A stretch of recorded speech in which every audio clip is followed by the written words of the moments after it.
جب اللہ تمہیں بے بسی اور تنہائی کی انتہا پر لا کر خود سے دوستی کا موقع دے رہا ہوتا ہے تو تب تمہیں تہجد تک لے کر جاتا ہے۔ اس کا مطلب سمجھتے ہو؟ جب انسان سب کچھ ہار کر اللہ کی طرف بڑھتا ہے نا، وہ اللہ اس سے دگنی تیزی سے اس کی جانب بڑھتا ہے۔ پھر رفتہ رفتہ دل کی کیفیت بدلنے لگتی ہے، درد سکون میں بدلنے لگتا ہے، نامعلوم سی سکون کی کیفیت روح میں اترنے لگتی ہیں، مصلحتوں کی اور حکمتوں کی سمجھ آنے لگتی ہے، زندگی پھر سے محسوس ہونے لگتی ہے، پھر عرش سجایا جاتا ہے اور صبر کے صلے کا تحفہ تیار کروایا جاتا ہے۔ فرشتے جب اللہ سے سوال کرتے ہیں نا کہ یا رب العالمین یہ تیاریاں کس لیے ہو رہی ہیں، تو اللہ تعالیٰ فرماتے ہیں کہ آج میرا بندہ کہیں برسوں بعد، کہیں برسوں کی تھکن کے بعد، کہیں ندامتوں کے بعد صلح کرنے آ رہا ہے۔ پھر وہ ہمارا انتظار کرتا ہے۔ اس کی بارگاہ میں پہنچتے ہی جب مہمان نوازی میں جو سجدہ ہم اس کی بارگاہ میں کرتے ہیں وہ معمول کے سجدوں سے بہت ہی الگ ہوتا ہے۔ اس وقت کی تنہائی میں جو رب سے بات کرنے کا، رب کو پکارنے کا ایک الگ ہی مزہ ہے۔ تنہائیوں میں رب سے محبت محسوس ہوتی ہے، اندھیروں میں رب کو پکارنا ہو۔ اسی لیے تنہائیوں کو برا نہ جانے، یہ تو رب کے قریب کرنے کا ذریعہ ہوتی ہیں۔ تم اللہ کو دور 7 آسمانوں میں ڈھونڈتے ہو، لیکن اللہ تو تمہارے دل میں ہے۔ اللہ تعالیٰ بہت خوبصورت انداز میں فرشتوں سے فرما رہے ہوتے ہیں کہ میں ہر چیز کا علم رکھتا ہوں، چاہے تم اسے ظاہر کرو یا چھپاؤ۔ تو ہم انسان کیسے سوچ سکتے ہیں کہ ہم کوئی گناہ کریں تو اسے اللہ سے چھپا لیں گے؟ ہم ہرگز ایسا نہیں کر سکتے۔ اللہ فرماتے ہیں کہ جب تم سے میرے بندے میرے بارے میں سوال کریں تو بے شک میں نزدیک ہوں، میں دعا کرنے والے کی دعا کو قبول کرتا ہوں۔ جب وہ مجھ سے دعا کرے تو انہیں چاہیے کہ میرا حکم مانیں، مجھ پر ایمان لائیں تاکہ ہدایت پائیں۔ جس چیز کی چاہ تمہیں تہجد تک لے آئے تو سمجھ جو کہ وہ تمہیں ملنے والی ہے۔ اللہ تمہاری کہانی ادھوری نہیں چھوڑتا، مگر وہ تمہاری چاہت سے انکار بھی نہیں کرتا۔ وہ بس اپنے قریب کرنے کے لیے تمہیں دینے میں تھوڑی دیر لگا دیتا ہے۔ جب وہ تمہیں تہجد تک لے آیا ہے تو اس کا مطلب ہے کہ تمہاری دعاؤں پر کن فیکن کی مہر لگے گی۔ اسی لیے تو تہجد کو سفر کہتے ہیں، کن سے فیکن کا۔ اس دل سے کہو کہ گھبراہے نہیں، نصیب سے۔ معجزوں کی مثالیں تمہیں بے وجہ نہیں سنائی جاتی، معجزے تمہارے مقدر میں بھی ہیں، جلد ہی تم تک معجزے بھی ضرور آئیں گے۔ جب آپ بھاگ کر رب کی آغوش میں چھپ کر سب کچھ کہہ ڈالتے ہیں، یا خاموشی سے یا بلک بلک کر رو دیں گے، سب ٹھیک ہو جائے گا۔ یاد رکھیے، دل کو بس ایک سچ سننے اور ماننے کی ضرورت ہوتی ہے کہ اللہ ہے نا۔ تہجد کی سجدوں میں بہایا گیا ایک آنسو ساری زندگی بدل دیتا ہے۔ سچے دل سے مانگی گئی بس ایک دعا نصیب پلٹ دیتی ہے۔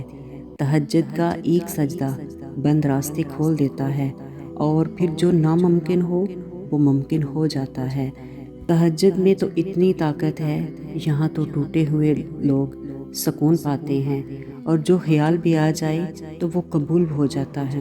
تہجد تک آنا ہر کسی کو نصیب نہیں ہوتا، کیونکہ یہاں تو ٹوٹے ہوئے دل بھی جڑتے ہیں اور بکھرے وجود بھی سنبھل جاتے ہیں۔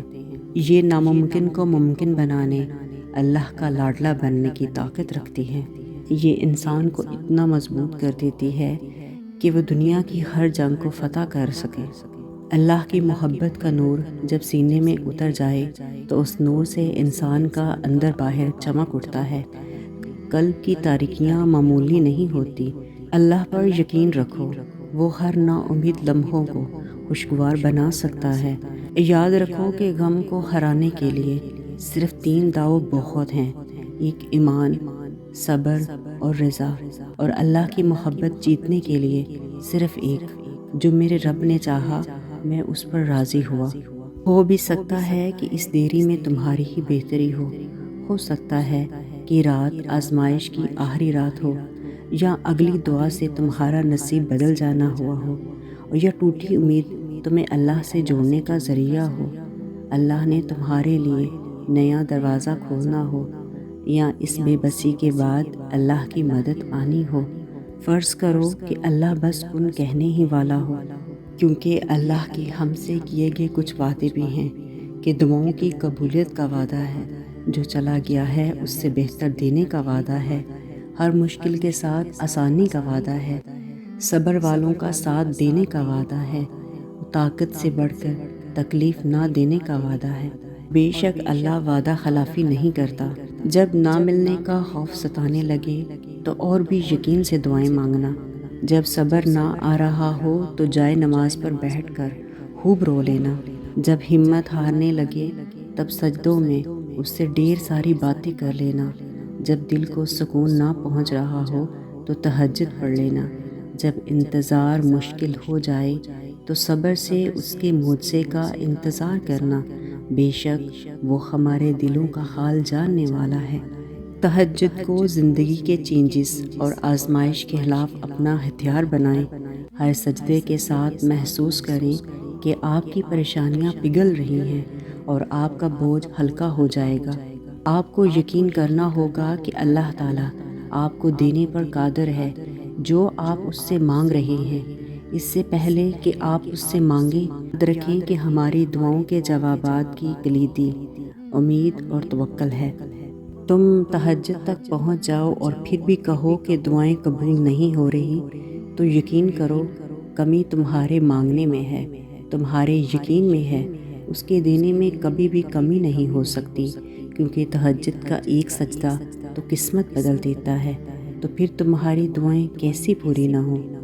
وہ جو 7 آسمانوں پر بیٹھا ہے نا، وہ دیکھتا بھی ہے، سنتا بھی ہے، اور بے شک تم سے بہتر جانتا ہے کہ تمہارے دل میں کیا چھپا ہے۔ جب تم التجا کرتے ہوئے آسمان کی جانب سر اٹھاتے ہو تو وہ تمہیں تسلی دیتا ہے کہ میں تمہاری بے قراری سے واقف ہوں، بس صبر رکھو، تمہیں وہ ملے گا جس میں تمہاری خوشی ہے۔ سورہ بقرہ میں اللہ پاک فرماتے ہیں کہ ہم دیکھ رہے ہیں بار بار تمہارا آسمان کی طرف منہ کرنا، تو ضرور ہم تمہیں پھیر دیں گے اس کی طرف جس میں تمہاری خوشی ہے۔ میری اللہ پاک سے دعا ہے کہ یا اللہ، تیری یہ بندے بے بس ہیں، تھک گئے ہیں زندگی کی ان الجھنوں سے، کہ اے اللہ تجھے تیری شان کریمی کا واسطہ، تجھے تیری وحدانیت کا واسطہ سکون قلبی دے دے۔ جن باتوں کو لے کر اذیت میں ہیں ان کو راحت میں بدل دے۔ بے شک تیرا وعدہ ہے کہ ان قریب ہم تمہیں اتنا دے دیں گے کہ تم خوش ہو جاؤ گے۔ یا اللہ، بے شک تو بہترین انداز میں اسباب پیدا کرنے والا ہے، ہمارے لیے بھی اسباب پیدا کر دے، ہماری اذیت کو ختم کر دے، اور ان سب دعاؤں پر کن فرما دے جو ہمیں بے چین رکھتی ہیں۔ بے شک تو حیا والا ہے، اپنے بندے کو خالی ہاتھ لٹاتے تجھے شرم آتی ہے۔ یا اللہ، ہمارا خالی دامن بھر دے۔ آمین ثم آمین۔ اگر ہماری ویڈیو اچھی لگے تو کائنڈلی اس چینل کو سبسکرائب کر لیں۔